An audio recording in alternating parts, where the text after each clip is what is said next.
15 दिन पहले मेरा कार्यक्रम कलकत्ता में था। जैसे मैं एयरपोर्ट से उतरा तो वहां पेपर में देखा, बड़े बड़े ऐड आए हुए थे कि कलकत्ता में दुबई प्रॉपर्टी मेला लगा हुआ है। तो जो मेरी व्यवस्था में थे, मैंने उनसे पूछा, हमने कहा कलकत्ता में दुबई प्रॉपर्टी मेला, अब ये क्या कलकत्ता वाले दुबई में फ्लैट खरीदेंगे? बोले हाँ, और इसीलिए मेला लगा हुआ है। मैंने कहा मैं थोड़ी देर चलना चाहता हूं उस मेले में। मैं गया, मास्क लगा के रखा, हमने कहा कहीं कोई पहचान न ले। तो फट से आ गए जहां मेला लगा हुआ था, पूरा एक अच्छा खासा एक, हाँ जी क्या है, कैसे है। तो मैंने कहा ये बताओ, ये मैं दुबई में क्यों लूं, ऐसा क्या है, भारत में ऐसा क्या नहीं है और दुबई में ऐसा क्या है, डिफरेंस मुझे बताओ, तो मैं दुबई में फ्लैट क्यों खरीदूं। 15 दिन पुरानी बात बता रहा हूं।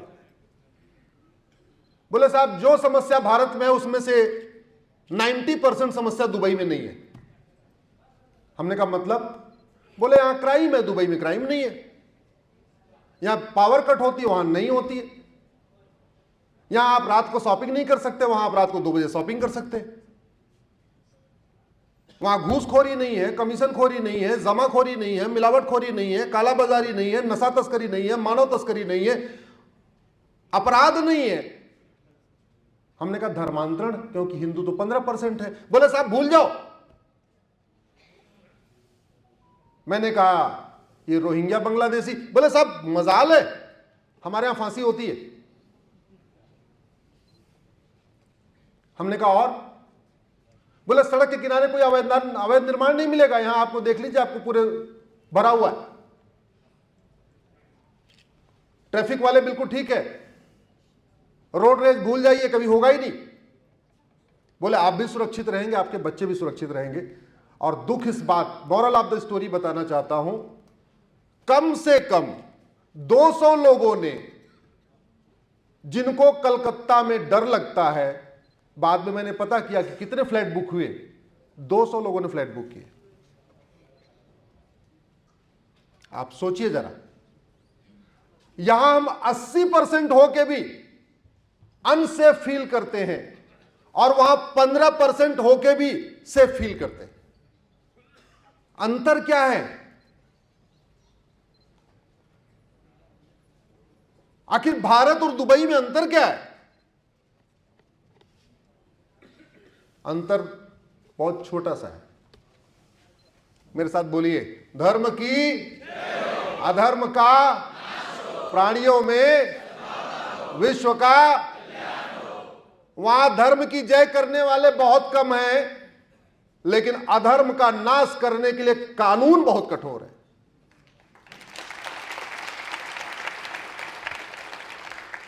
हम अपने जीवन में 4 काम करते हैं 24 घंटे में। अगर आप ध्यान से, आप बिजनेस करते हैं, आप डॉक्टर हैं, आप इंजीनियर हैं, आप नौकरी करते हैं, आप मठ मंदिर के पुजारी हैं, आप कथावाचक हैं, जो भी हैं, या तो आप धर्म की जय करते हैं, या तो आप प्राणियों में सद्भावना स्थापित करते हैं, या तो अपने परिवार का कल्याण करने के लिए धंधा रोजगार करते हैं। उसी बहाने भारत का भी कल्याण हो रहा है। इन चारों में से अधर्म का नाश आप कर सकते हैं क्या? जोर से बोलिए जरा। भारत और दुबई में यही अंतर है। वहां अधर्म करने से पहले लोग खौफ खाते हैं।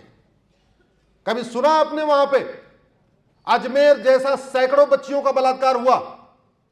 कभी आपने दुबई में सुना क्या? बंगाल में जैसे बेटी का बलात्कार हुआ, कभी सुना आपने? अच्छा दुबई तो मैं एक देश बता रहा हूं, मैंने दुबई का एग्जांपल जानबूझ के लिया। देश बहुत सारे हैं, सिंगापुर भी है, जापान भी है, कोरिया भी है, डेनमार्क भी है, न्यूजीलैंड भी है, और भी देश है, चाइना भी है। मैंने दुबई का एग्जांपल इसलिए लिया क्योंकि हमारे दिमाग में है कि जहां हम कम होते हैं वहां खतरा होता है, इसलिए मैंने दुबई का एग्जांपल लिया, क्योंकि दुबई में हिंदू केवल 15%। भारत में जहां हिंदू 50% होते हैं वहां से पलायन करना शुरू हो जाता है, और वहां 15% हैं, इसके बावजूद हम फ्लैट खरीद रहे। समाज का काम है धर्म की जय करना। आरएसएस, बजरंग दल, अधिवक्ता परिषद और अनेक संगठन भारत में काम कर रहे हैं। क्या कर रहे हैं? ये धर्म की जय, प्राणियों में सद्भावना, भारत का कल्याण। एक चीज मिसिंग हो रही है, वो है अधर्म का। और एक चीज याद रखिएगा, धर्म की जय करने से अधर्म का नाश नहीं होगा, अधर्म का नाश करने से धर्म की जय होगी।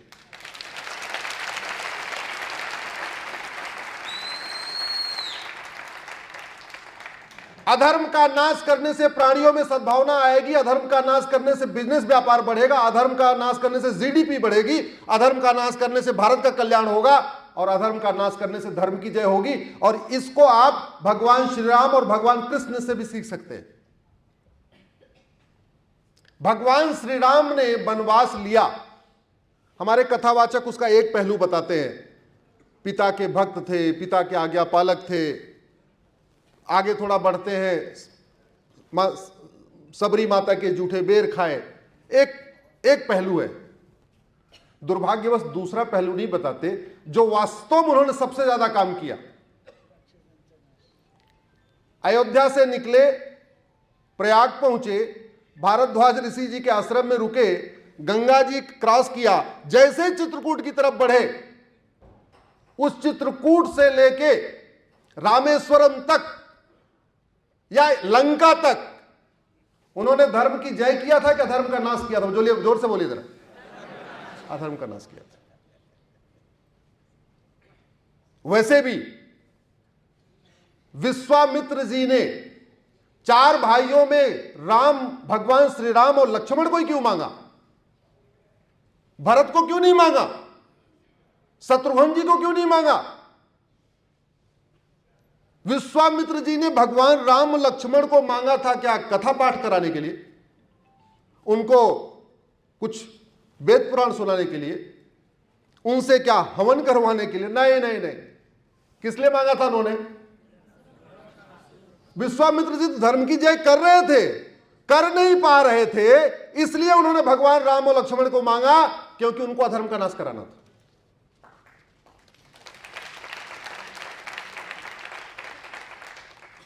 अधर्म का नाश किए बिना धर्म की जय नहीं होगी। इसलिए बाकी जो 3 है, धर्म की जय, प्राणियों में सद्भावना, विश्व का कल्याण, भारत का कल्याण, वो आप सब लोग कर रहे हैं। हमने उसका एक ही रास्ता चुना हुआ है, एक ही उसकी लिंक हमने लिया है, अधर्म का नाश। और अधर्म का नाश, चूंकि भारत एक डेमोक्रेटिक देश है, भारत में रूल ऑफ लॉ है, मैं भारत के प्रत्येक कानून को दुनिया का सर्वोत्तम कानून बनाना चाहता हूं। मैं भारत की पुलिस व्यवस्था को दुनिया की सर्वोत्तम पुलिस व्यवस्था बनाना चाहता हूं।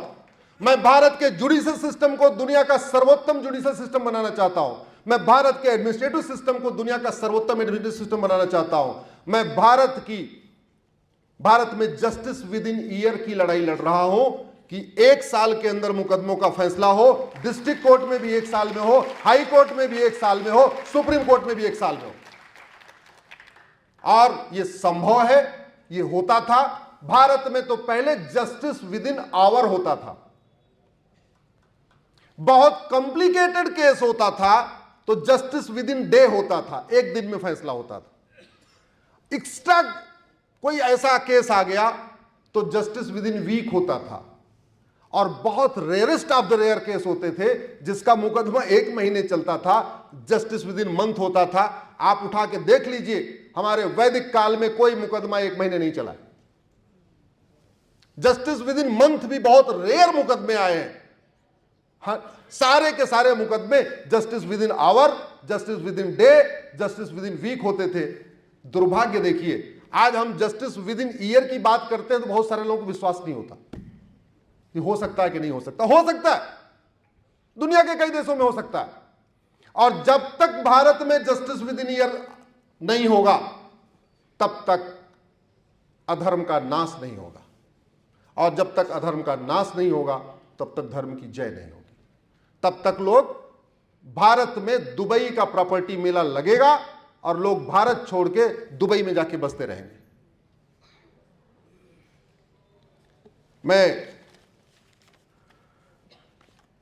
मैंने अपने सहायक को बोला कि जरा मैं जा रहा हूं कार्यक्रम में, तो मुझे जरा कुछ पेपर की कटिंग निकाल के दे दो। एक पेपर की पिछले 3 दिन की कटिंग। टीएमसी नेताओं ने 45 करोड़ रुपए गमन किया, व्हाट्सएप पे वीडियो कॉल करके 100 करोड़ रुपए हड़प लिया, जबरान निकाह कर लिया, फर्जी बर्थ सर्टिफिकेट बनाया, अजमेर सेक्स कांड में विहिप ने कहा दोषियों को मिले फांसी, रेलगाड़ी दुर्घटनाग्रस्त, पता चला रेलवे के ऊपर वो रख दिया था, रिम रख दिया था, लोहे का टुकड़ा रख दिया था, अवैध मदरसा चल रहा था, ऐसे ऐसे ऐसे ऐसे करके। आप अगर अखबार पढ़ते हैं तो एक बार देखिएगा कि भारत की कौन सी समस्या लाइलाज है और भारत की कौन सी समस्या विश्वव्यापी है। मैं आज आपको कह रहा हूं, आज से आप शुरू कर देना। आप अखबार में जितनी समस्या पढ़ते हैं इसमें से कोई भी समस्या वर्ल्ड वाइड नहीं है, इसमें से कोई भी समस्या लाइलाज नहीं है। मानव निर्मित कोई समस्या लाइलाज होती ही नहीं है, केवल दैवी समस्याएं लाइलाज होती हैं। भूकंप, बाढ़, सुनामी, तूफान, गर्मी, बारिश, ये इसका हमारे पास इलाज नहीं है। लेकिन हम इससे परेशान हैं क्या? हम दैवी समस्याओं से परेशान हैं क्या? नहीं। महाराष्ट्र के 36 जिले हैं, 36 जिले में से कोई एक जिला बताइए जहां पे रोहिंग्या बांग्लादेशी घुसपैठिया के नहीं रहते। यह छत्रपति शिवाजी महाराज की धरती है, जहां हिंदवी स्वराज बना, जहां हिंदू राष्ट्र स्थापित हुआ। आज उनकी धरती पे कोई एक जिला बताइए जहां पे अवैध घुसपैठिए नहीं रहते। छत्रपति शिवाजी महाराज के इस महाराष्ट्र के 36 जिलों में से कोई एक जिला बताइए जहां धर्मांतरण नहीं होता। कोई एक जिला बताइए जहां बीच बीच में सर्तन से जुदा के नारे नहीं लगते। कोई एक समस्या बताइए जहां जिस जिले में स्कूल कॉलेज में ड्रग नहीं बेची जा रही है। किसी देश को बर्बाद करने का सबसे बढ़िया तरीका होता है उसकी यंग जनरेशन को नशेड़ी बना दो और उसको अश्लीलता परोस दो। दूसरा तरीका होता है अवैध वहां पे घुसपैठ करो, धर्मांतरण कराओ। भारत में जितने ये सर्तन से जुदा होते हैं, करता कौन है? कन्वर्टेड हिंदू। कौन करता है? कन्वर्टेड हिंदू। कोई अरब से आके सर्तन से जुदा करता है क्या? अभी आपके नासिक में पत्थरबाजी हुई, अरब से कोई आया था क्या? कौन कर रहा था? जोर से बोलिए। कन्वर्टेड हिंदू। मुगल काल में भी धर्मांतरण हुआ, ब्रिटिश काल में भी धर्मांतरण हुआ, आज भी धर्मांतरण हो रहा है। सबसे बड़ी समस्या जो भारत में खड़े हो रही है या जिसके द्वारा हो रही है वो हिंदू, कन्वर्टेड हिंदू है। इसके बावजूद और धर्मांतरण राष्ट्रीय समस्या है। धर्मांतरण रोकने के लिए बहुत सारे धर्म जागरण सभा है, हिंदू जागरण मंच है, विश्व हिंदू परिषद अपना योगदान कर रहा है, बजरंग दल अपना योगदान कर रहा है। लेकिन सवाल यह, इसमें से कोई भी संस्था दुबई में नहीं है, फिर वहां 15% हिंदुओं का धर्मांतरण क्यों नहीं होता? और भारत में इतनी संस्था होने के बावजूद धर्मांतरण हो रहा है। क्यों हो रहा है? मैं आपसे पूछता हूं, यह धर्मांतरण हमारी राष्ट्रीय सुरक्षा के लिए खतरा है कि नहीं? जोर से बोलिए, जोर से बोलिए। आपका ऑडियो, आपकी वीडियो इसमें रिकॉर्ड हो रही है। धर्मांतरण राष्ट्र की सुरक्षा के लिए खतरा है कि नहीं? धर्मांतरण देश की एकता अखंडता के लिए खतरा है कि नहीं? धर्मांतरण एक देशद्रोह है कि नहीं? धर्मांतरण एक इनडायरेक्ट वॉर है कि नहीं? धर्मांतरण एक ऑर्गेनाइज्ड क्राइम है कि नहीं? लेकिन आगे का समझिए, धर्मांतरण राष्ट्र की सुरक्षा के लिए खतरा है राष्ट्रीय सुरक्षा से लिए जो खतरा होता है उससे निपटने के लिए हमारे पास एक कानून है, एनएसए, नेशनल सिक्योरिटी एक्ट। लेकिन धर्मांतरण कराने वाले मिशनरियों, जिहादियों पे एनएसए नहीं लगाया जाता। क्यों? क्योंकि राष्ट्रीय सुरक्षा के लिए क्या खतरा है वो कानून में कहीं लिखा ही नहीं। हमने धर्मांतरण को राष्ट्र की सुरक्षा के लिए खतरा घोषित ही नहीं किया, एनएसए बना दिया या ऑडिटोरियम बना दिया, लेकिन यह नहीं बताया इसमें कैसी कैसी सभाएं होंगी। इसमें माओवादियों की सभा होगी, अलगाववादियों की होगी या राष्ट्रवादियों की होगी, यह इसके चार्टर में हमने लिखा नहीं। धर्मांतरण देश की एकता अखंडता के लिए खतरा है, उससे निपटने के लिए यूएपीए है जिसमें 10 साल तक की सजा होती है। लेकिन यूएपीए में धर्मांतरण को शामिल ही नहीं किया। धर्मांतरण देश की एकता अखंडता के लिए खतरा है ऐसा यूएपीए में लिखा ही नहीं, तो पूरे भारत की कोई भी पुलिस यूएपीए लगाती नहीं। पुराने वाले कानून में भी वेजिंग वॉर थी, नए वाले कानून में जो बीएनएस आया इसमें भी वेजिंग वॉर है, और धर्मांतरण वेजिंग वॉर है। मुगल यहां सत्ता के लिए नहीं आए थे, सत्ता तो उनके लिए एक साधन था। एक्चुअली मुगल इस्लाम को फैलाने आए थे। अंग्रेज यहां शासन करने नहीं आए थे, यहां व्यापार करने नहीं आए थे। ईस्ट इंडिया कंपनी व्यापार करने नहीं आई थी। अंग्रेज यहां पे क्रिश्चियनिटी को फैलाने आए थे, शासन तो उनके लिए एक माध्यम था, क्योंकि सत्ता हासिल करके कन्वर्जन करना आसान होता है। तो धर्मांतरण वेजिंग वॉर है, वेजिंग वॉर की धारा है। वेजिंग वॉर में आजीवन कारावास, फांसी होता है, लेकिन वेजिंग वॉर में कहीं लिखा ही नहीं कि धर्मांतरण वेजिंग वॉर है। धर्मांतरण से बड़ा देशद्रोह क्या हो सकता है? अरे जो जननी जन्मभूमि से स्वर्गादप गरियसी को मानते हैं, जो लोग वसुधैव कुटुंबकम को मानते हैं, जो नारी तू नारायणी को मानते हैं, जो सर्वमंगल मांगल्य को मानते हैं, जो सबका साथ सबका विकास को मानते हैं, उनको एक ऐसे रिलीजन में ले आके खड़ा कर देना जो संविधान की बिल्कुल खिलाफ है। संविधान कहता है इक्वलिटी प्रियम्बल में, वो मजहब कहता है सब एक समान नहीं है। संविधान कहता है फ्रेटर्निटी, वो कह रहा है नहीं, सबसे भाईचारा नहीं हो सकता। संविधान कहता है यूनिटी, नेशनल इंटीग्रेशन, वो कह रहा है ना, वंदे मातरम हराम है। संविधान आर्टिकल 25 फ्रीडम ऑफ रिलीजन देता है, फ्रीडम ऑफ कन्वर्जन नहीं देता। और पूरी जिम्मेदारी के साथ कह रहा हूं, क्योंकि मुझे पता है ये हमारा वीडियो 2 दिन 3 दिन के अंदर हाई कोर्ट के जज, सुप्रीम कोर्ट जज तक पहुंच जाएगा। आर्टिकल 25 भारत के सारे माननीय जज अच्छी तरीके समझ लें। Article 25 subject to public order, health and morality है। जो लोग लॉ के स्टूडेंट होंगे उनको पता होगा। उसमें लिखा हुआ है freedom of religion subject to public order. आपको वहीं तक अपने पंथ को मानने की आजादी है जिससे पब्लिक ऑर्डर डिस्टर्ब ना हो।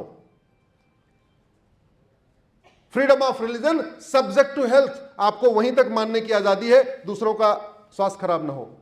आपको वहीं तक फ्रीडम ऑफ रिलीजन है जहां तक मोरल हो, इमोरल नहीं। झूठ बोल के, धोखा दे के, लालच दे के, पहचान छुपा के धर्मांतरण कराना ये इमोरल है। इसलिए संविधान का आर्टिकल 25 फ्रीडम ऑफ रिलीजन तो देता है, फ्रीडम ऑफ कन्वर्जन नहीं देता। और वैसे भी रिलीजन और धर्म में जमीन आसमान का अंतर है। अब देशद्रोह की धारा है, लेकिन देशद्रोह में यह नहीं लिखा है कि क्या क्या देशद्रोह है। धर्मांतरण एक व्यक्ति करता है, पूरा एक सिंडिकेट होता है, कई सारे लोग होते हैं। जोर से बोलिए जरा। सिंडिकेट होता है, कोई पैसा देता है, कोई जगह देता है, कोई लिटरेचर देता है, कोई मटेरियल देता है, कोई पहचान छुपाने के लिए कर देता है। कुछ तो ऐसे भी हैं जो जिनके पास बाइक वाइक नहीं होती तो उनको बाइक उपलब्ध करा देते हैं, उनको अच्छे कपड़े उपलब्ध करा देते हैं। फटीचर टाइप के लोगों को अच्छे अच्छे कपड़े भी मिल जाते हैं। और ऑर्गेनाइज क्राइम से निपटने के लिए हर राज्य के पास अपना कानून है। आपके महाराष्ट्र के पास मकोका है, गुजरात के पास गुजकोका है, यूपी के पास गैंगस्टर एक्ट है, बिहार के पास अपना अलग गुंडा एक्ट है। सभी राज्यों के पास ऑर्गेनाइज क्राइम से निपटने के लिए अपना अपना कानून है। लेकिन आज तक आपके राज्य में किसी भी धर्मांतरण कराने वाले मिशनरी, जिहादी या उसके मददगार पे मकोका लगा ही नहीं। क्यों? क्योंकि मकोका में हमने डिफाइन ही नहीं किया कि धर्मांतरण भी एक ऑर्गेनाइज्ड क्राइम है। मैं आप आज छत्रपति शिवाजी महाराज की धरती से, भगवान त्र्यंबकेश्वर की पवित्र भूमि से आपके सामने पूरी कॉन्फिडेंस के साथ कह रहा हूं, महाराष्ट्र की सरकार धर्मांतरण कराने वाले मिशनरियों, जिहादियों और उनके मददगारों पे 5 कानून लगाए, एनएसए लगाए, यूएपीए लगाए, वेजिंग वॉर लगाए, देशद्रोह लगाए और मकोका लगाए। अगर 1 महीने के अंदर आपके महाराष्ट्र में धर्मांतरण न बंद हो जाए, मैं आजीवन सार्वजनिक जीवन में मुंह नहीं दिखाऊंगा।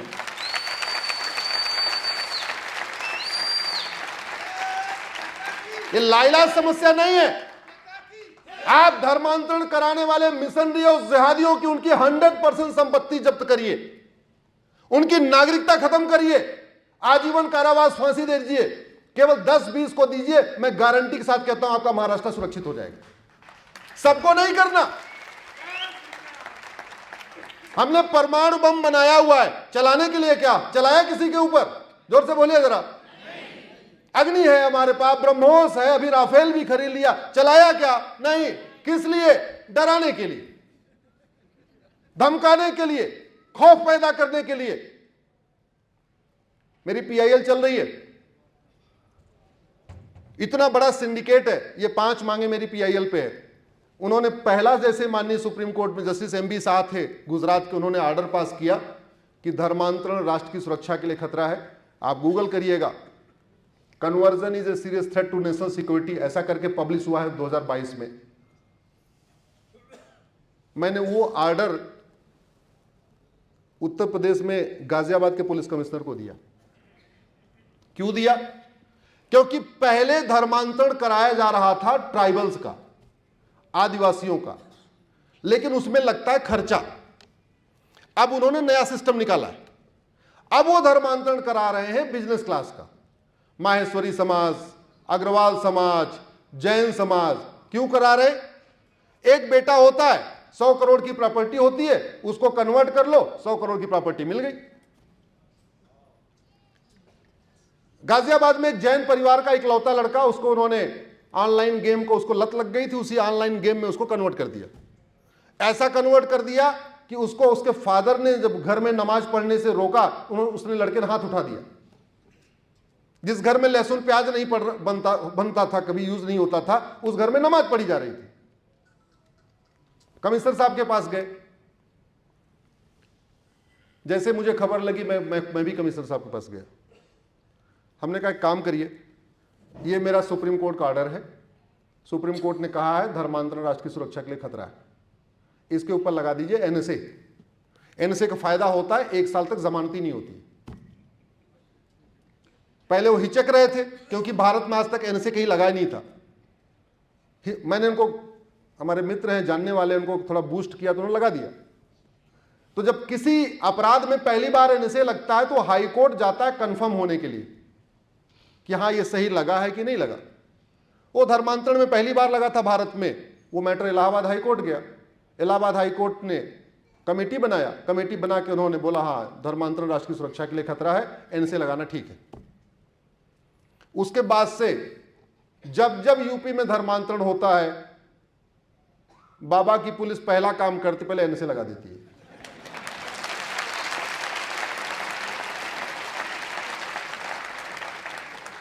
एक साल जेल, अब बाकी देखा जाएगा।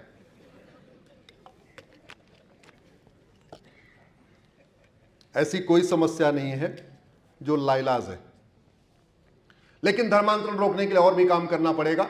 धर्मांतरण रोकने के लिए कांग्रेस ने 2010 में कानून बनाया था एफसीआरए, उसको खत्म करना पड़ेगा क्योंकि इससे मिशनरियों को बहुत बड़ी फंडिंग आ रही है। धर्मांतरण रोकने के लिए बैंक के जरिए बहुत फंडिंग आ रही है, उस पर एक मैंने पीएल फाइल किया, यूनिफॉर्म बैंकिंग कोड। 50,000 करोड़ हर साल फंडिंग आ रही है।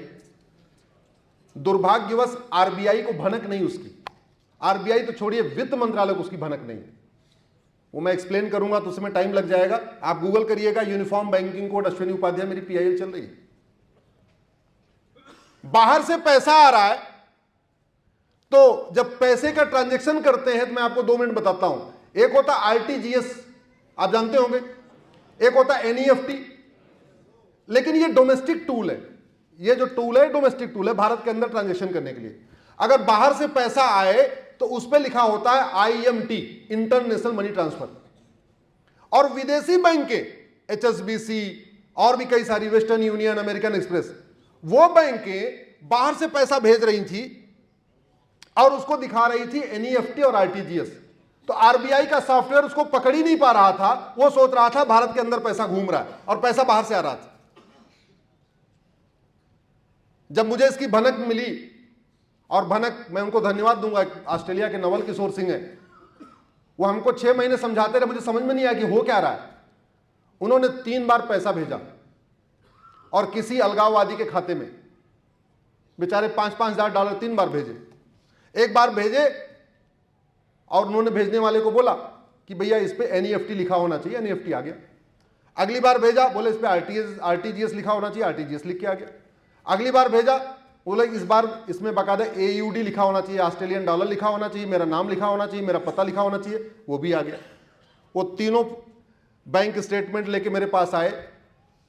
मैंने पिटीशन फाइल किया, जज साहब को आधे घंटे समझाना पड़ा कि कहानी ये है, भेजने वाला एक है, पैसा बाहर से आ रहा है, एक बार आरटीजीएस आ रहा है, एक बार एनईएफटी आ रहा है, एक बार आईएमटी आ रहा है। तब जाके उस पर नोटिस हुई। तो अगर आपको धर्मांतरण रोकना है तो विदेशी फंडिंग भी रोकनी पड़ेगी। भारत के अंदर जो ड्रग स्मगलिंग रोकनी पड़ेगी, क्योंकि ड्रग स्मगलिंग का सारा पैसा धर्मांतरण में खर्च हो रहा है। एक तरफ हमारे बच्चे नशेड़ी बन रहे हैं, दूसरा उस पैसे से, मतलब हमारे ही पैसे से हमारा बच्चा नशेड़ी भी हो रहा है, और उस पैसे की कमाई से हमारे गरीबों का धर्मांतरण भी हो रहा है। धर्म भी जा रहा है, धन भी जा रहा है। मेरी एक पीआईएल चल रही घुसपैठ के ऊपर। जब 2017 मैंने पिटीशन फाइल किया तो उस समय बताया था कि 5 करोड़ आ चुके हैं, अब तो 5.5 करोड़ हो गए। 5.5 करोड़।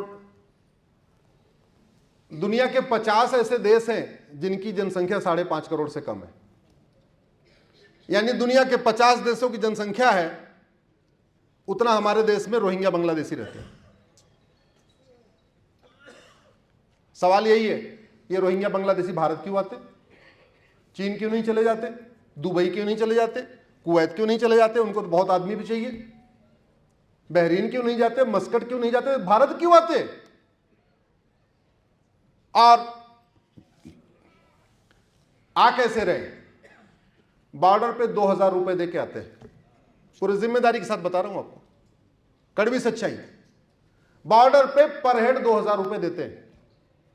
अंदर जाते हैं, कॉमन सर्विस सेंटर पे 2,000 रुपए में आधार बनवा लेते हैं। एक डॉक्यूमेंट बन जाता है, दलाल को पकड़ते हैं, 2,000 रुपए में राशन कार्ड बन जाता है। 2 डॉक्यूमेंट हो जाता है, दलाल को पकड़ते हैं, नगर निगम से उसको बर्थ सर्टिफिकेट मिल जाता है। 3 डॉक्यूमेंट हो गया, फिर दलाल को पकड़ता है, तहसीलदार के यहां से उसको डोमिसाइल सर्टिफिकेट मिल जाता है। जब 4 डॉक्यूमेंट हो जाता है, आरटी ऑफिस के दलाल को पकड़ता है, ड्राइविंग लाइसेंस ले लेता है। जब 5 डॉक्यूमेंट हो जाता है, दलाल को पकड़ता है, वोटर आईडी में नाम जुड़वा लेता है। जब 6 डॉक्यूमेंट हो गया, अब दलाल की जरूरत नहीं है, सीधे बैंक में जाता है, बैंक अकाउंट खोल लेता है, जनधन का भी लाभ ले रहा है, मुद्रा लोन का भी लाभ ले रहा है, वजीफा भी ले रहा है, माइनॉरिटी अफेयर मिनिस्ट्री का भी लाभ ले रहा है, मुफ्त में मकान भी ले रहा है, मुफ्त में राशन भी ले रहा है। लगाया 15,000, साल भर में 5 लाख रुपए वापस। अब हम घुसपैठ तो करते हैं, हमें ये तो पता है हेडेक हो रहा है, लेकिन कभी ये नहीं सोचते ये हेडेक, यहां दर्द, दिक्कत यहां नहीं है, दिक्कत पेट में है, लीवर साफ नहीं है।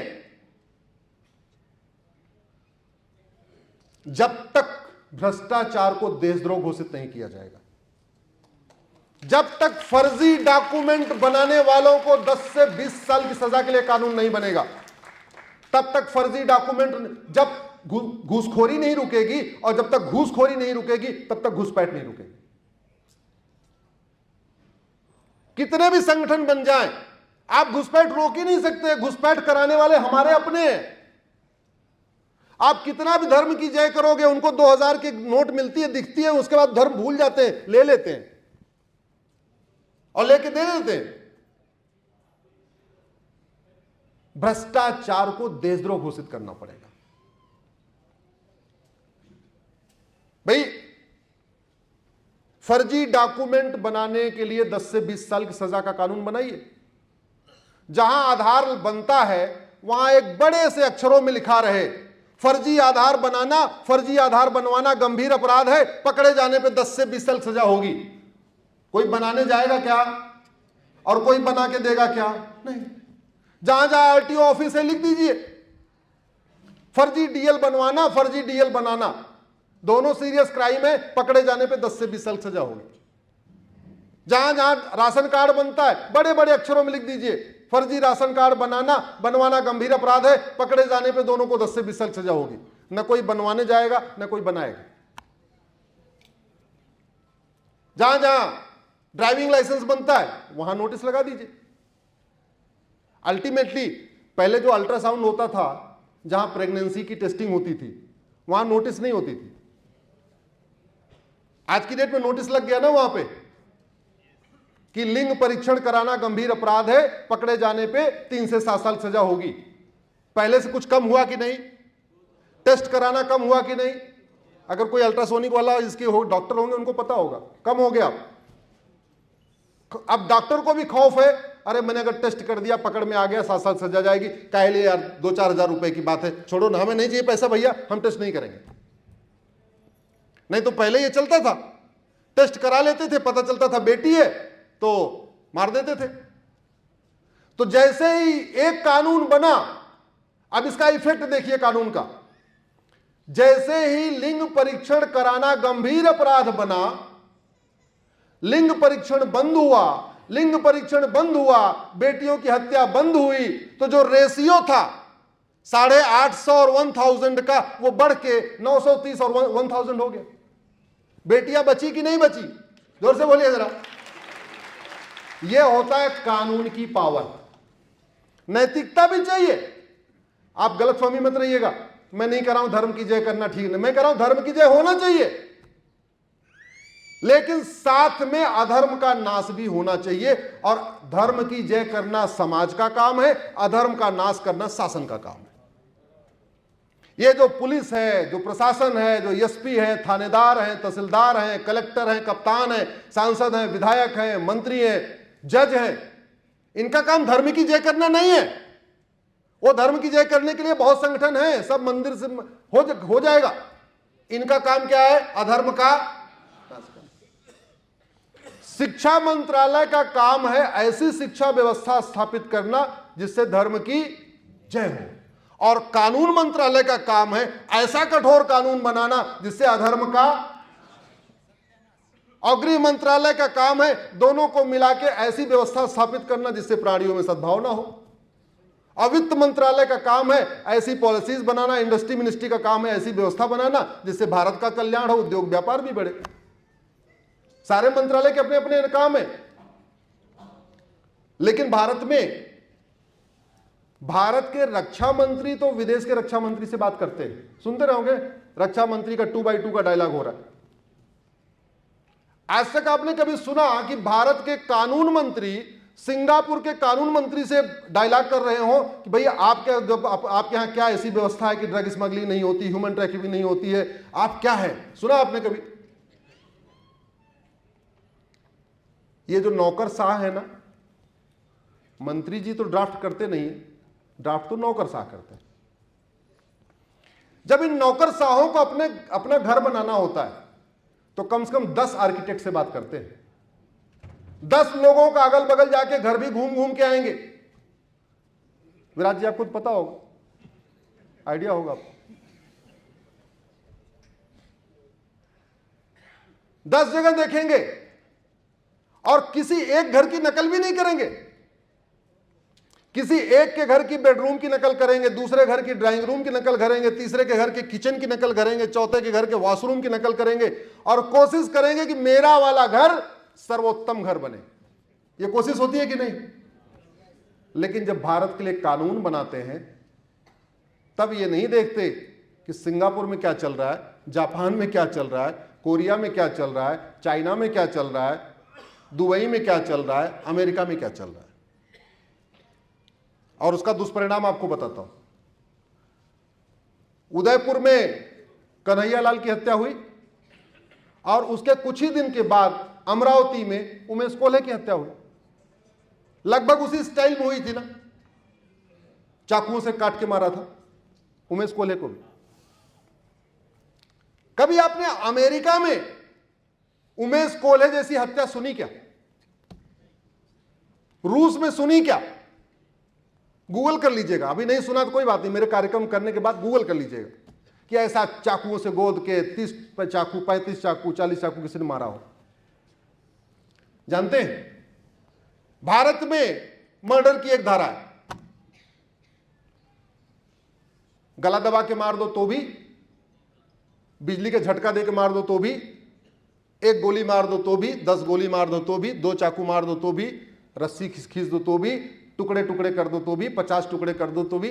धारा एक, अपराध अनेक, तरीका अनेक, लेकिन धारा एक।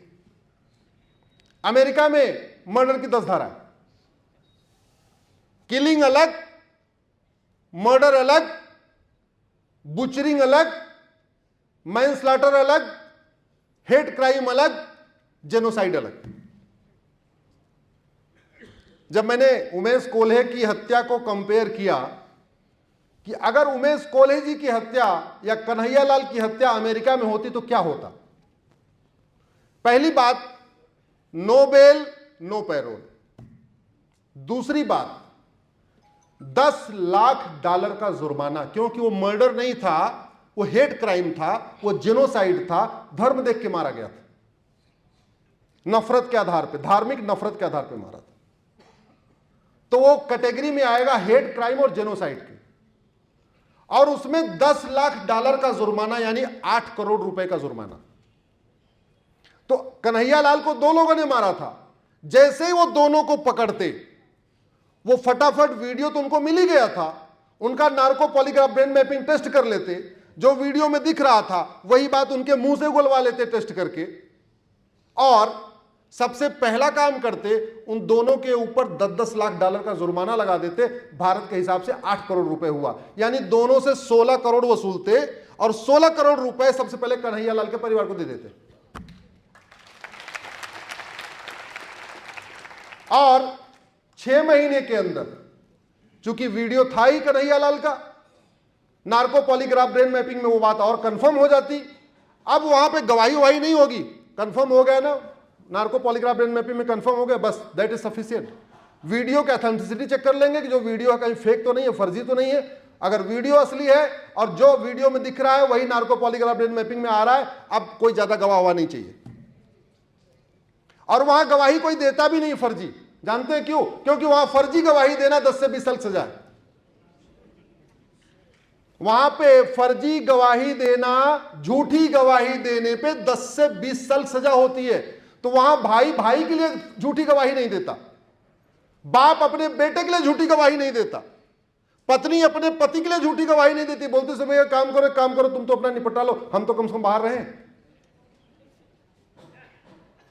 वहां कोई किसी के लिए झूठी गवाही नहीं देता। आपको घटना याद होगी, डेविड कोलमैन हेडली एक आतंकवादी था, पकड़ा गया। जैसे ही पकड़ा गया उसने बोला हाँ जी किया है। जानते हैं क्यों? क्योंकि आपने जो क्राइम किया, क्राइम करने पे मान लो 5 साल की सजा, लेकिन आपने अगर कह दिया नहीं मैंने नहीं किया, तो कितनी सजा? 10 साल। तो टोटल कितना हो गया? 15 साल। तो मान लेगा हाँ भैया हमने क्राइम किया, कम से कम 10 साल एक्स्ट्रा तो बचा। हमारे देश में अजमेर कांड में 1990, 91, 92 में सैकड़ों बेटियों के साथ बलात्कार हुआ। और बलात्कार क्यों हुआ? राम मंदिर मूवमेंट से बदला लेने के लिए। 1990 के दशक में जब राम मंदिर मूवमेंट पीक पे था, 90, 91, 92 एक पीक आवर था, पीक टाइम था। उस समय वहां की एक दरगाह से जुड़े हुए जिहादी चुन चुन के ब्राह्मण, क्षत्रिय, माहेश्वरी, जैन, अग्रवाल, उनकी लड़कियों को चुन चुन के रेप कर रहे थे। एक को रेप किया, उसका वीडियो बनाया, बच्ची बेचारी डर के मारे बोला अपनी सहेली को भेजो, उसने तीसरी सहेली को भेजा, चौथी सहेली को भेजा, पांचवी सहेली को भेजा। कुछ लोग कहते हैं 1500 लड़कियों का रेप किया, कुछ लोग कहते हैं 1200 का किया, कुछ लोग, हम कह रहे हैं चलो 100 का किया। और सजा हो रही है 2024 में। क्यों? क्योंकि झूठी गवाही वो कराते रहे, झूठी गवाही होती रही। झूठी गवाही क्यों हो रही थी? क्योंकि झूठी गवाही गंभीर अपराध नहीं है। उन्होंने झूठे कागज बनवा लिए, और क्यों बनवा लिए? क्योंकि झूठा कागज बनवाना गंभीर अपराध नहीं है। 32 साल क्यों चला? क्योंकि भारत में नार्को पॉलीग्राफ ब्रेन मैपिंग कानून नहीं है। अदरवाइज वो 1992 में पकड़े गए, बेटियों का भी नार्को पॉलीग्राफ ब्रेन मैपिंग हो जाता, और जिनके बारे में वो जो जिहादी थे उनका भी नार्को पॉलीग्राफ ब्रेन मैपिंग हो जाता। 93 में उनको सजा हो जाती, 2024 तक कोई जरूरत ही नहीं थी। और उस समय सजा हो जाती तो खौफ पैदा होता। अगर उस समय उनको फांसी दी जाती तो बहुत सारे में खौफ पैदा होता। 32 साल के बाद लोग भूल गए अजमेर कोई कांड भी था, भूल चुके। इसलिए मैं कह रहा हूं, अधर्म का नाश करना है तो कठोर कानून बनाना पड़ेगा। अभी आज की खबर यह है कि बांग्लादेश के सुप्रीम कोर्ट के जज भारत में भाग के आ रहे थे। आप सोच लीजिए, बांग्लादेश के सुप्रीम कोर्ट के जज वहां से भाग के आ रहे हैं भारत में, और बीएसएफ वालों ने बैठा लिया, उनको वहां पे डिटेन करके रखा हुआ है। वो भारत में बेचारे भाग के आ रहे थे। कभी भारत के सुप्रीम कोर्ट के जजों को भागना पड़ा क्या? जोर से बोलिए। क्योंकि भारत में हिंदू बहुसंख्यक है।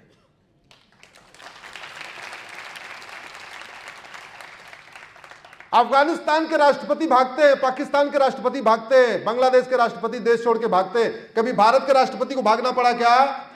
क्योंकि भारत में हिंदू बहुसंख्यक है। शेख हसीना भागी, नवाज शरीफ भागे, कभी भारत के किसी प्रधानमंत्री को भागना पड़ा क्या? क्योंकि भारत में हिंदू बहुसंख्यक है। आज मैं फिर से दोहरा रहा हूं, भारत में तब तक संविधान है जब तक हिंदू बहुसंख्यक है। भारत में तब तक सेकुलरिज्म है जब तक हिंदू बहुसंख्यक है। ये equality before law, equal protection of law, equal opportunity, right to justice, right to food, right to dress, ये जो दुनिया भर के फंडामेंटल राइट है, ये तब तक है जब तक भारत में हिंदू बहुसंख्यक है। इसलिए न्यायपालिका की भी ये ड्यूटी है कि वो सुनिश्चित करे हिंदू कम न होने पाए। विधायिका की भी ड्यूटी है, सांसदों की भी ये ड्यूटी है, विधायकों की भी ये ड्यूटी है, ऐसे नियम कानून बनाएं कि धर्मांतरण रुके, घुसपैठ रुके, जनसंख्या विस्फोट रुके और हिंदू बढ़े। ये उनके हित में भी है। नहीं तो कंगाली आ जाएगी। और कंगाली आती कैसे?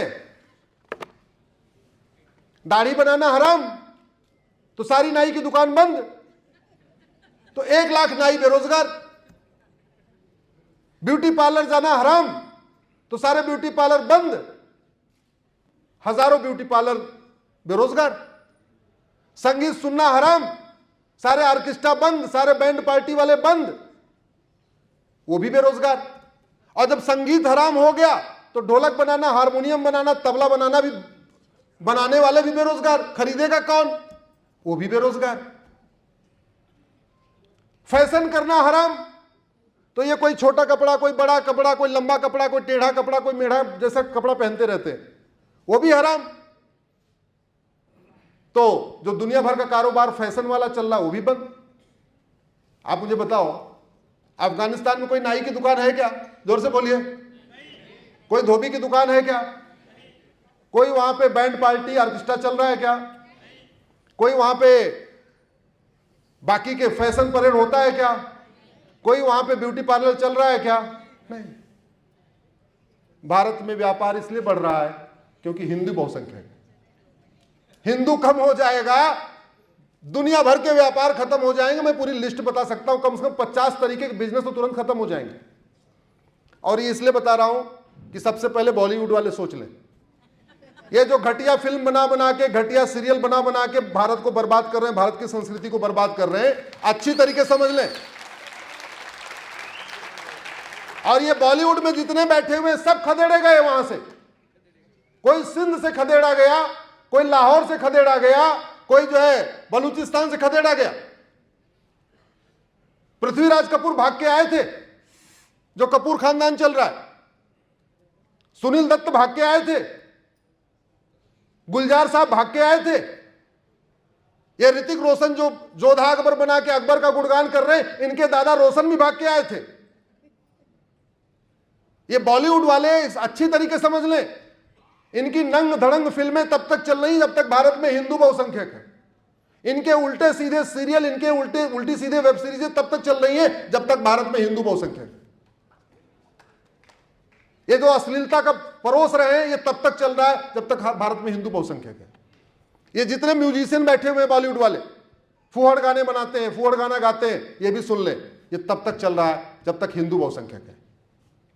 नहीं तो ये बॉलीवुड उलाडुलुड सब खत्म हो जाएगा, ये गीत संगीत सब बंद हो जाएगा। तो सबका लक्ष्य होना चाहिए हिंदू बहुसंख्यक हो, हिंदू बचे, हिंदू की संख्या बढ़े। लेकिन हिंदुओं की संख्या तभी बढ़ेगी, धर्म की जय तब होगी जब अधर्म का। हिंदुओं की संख्या तब बढ़ेगी जब जनसंख्या विस्फोट रुकेगा, घुसपैठ रुकेगी, धर्मांतरण रुकेगा। और ये 3 कानून बनाने से ही हो सकता है, बातें करने से नहीं हो सकता।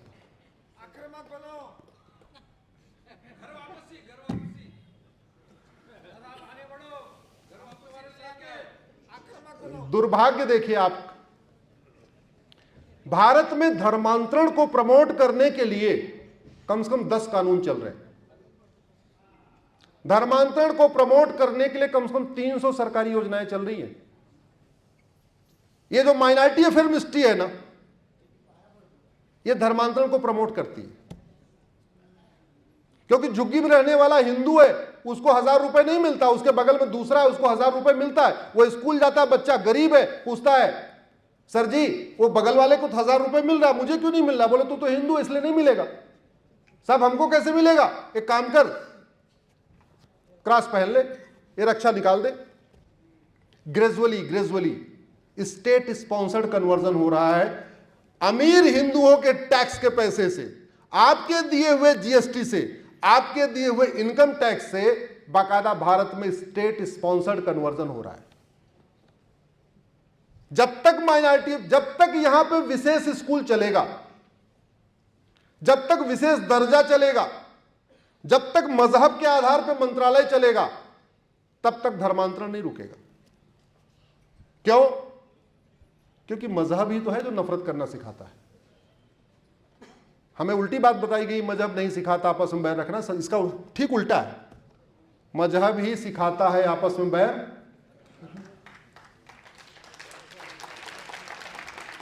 और एक और झूठ,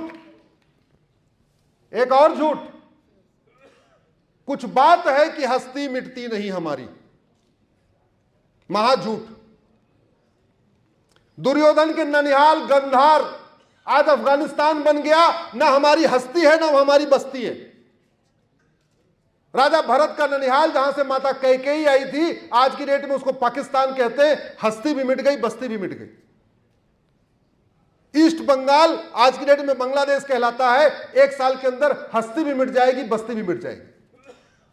और बाकी तो छोड़ो, जो हमारा भारत है, जो वर्तमान भारत, मेरी पीआईएल चल रही है, 9 राज्यों में हस्ती मिट चुकी है, 9 राज्यों में बस्ती मिट चुकी है। 800 जिलों में से 200 जिलों में हस्ती मिट चुकी है, 200 जिलों में बस्ती मिट चुकी है। 6000 तहसीलों में से 1500 तहसीलों में हस्ती मिट चुकी है, 1500 तहसीलों में बस्ती भी मिट चुकी है। ये सांसद भी समझ लें, विधायक भी समझ लें, सुप्रीम कोर्ट के जज भी समझ लें कि आने वाला टाइम बड़ा खतरनाक है। और आम जनता भी समझ ले, क्योंकि जिनके भरोसे बैठे हुए हैं ये तो उड़नछू हो जाएंगे। शेख हसीना पहले भाग ली, ऐसे जो भारत की शेख हसीना वो भी भाग जाएंगी। ईस्ट बंगाल की शेख हसीना भागी तो बाकी वाली शेख हसीना भी भागेंगी। बचेगा कौन? हम आप।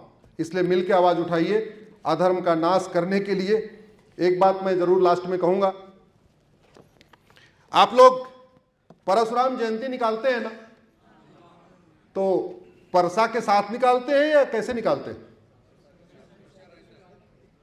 हनुमान जयंती पे शोभा यात्रा निकालते हैं तो गदा लेके निकालते हैं, कैसे निकालते हैं? जब दुर्गा जी की यात्रा निकालते हैं तो तलवार के साथ निकालते हैं, कैसे निकालते हैं? ऐसे ही निकालते हैं। शंकर जी की जब शिवरात्रि होती है तो शोभा यात्रा निकालते हैं, त्रिशूल के साथ निकालते हैं, कैसे निकालते हैं?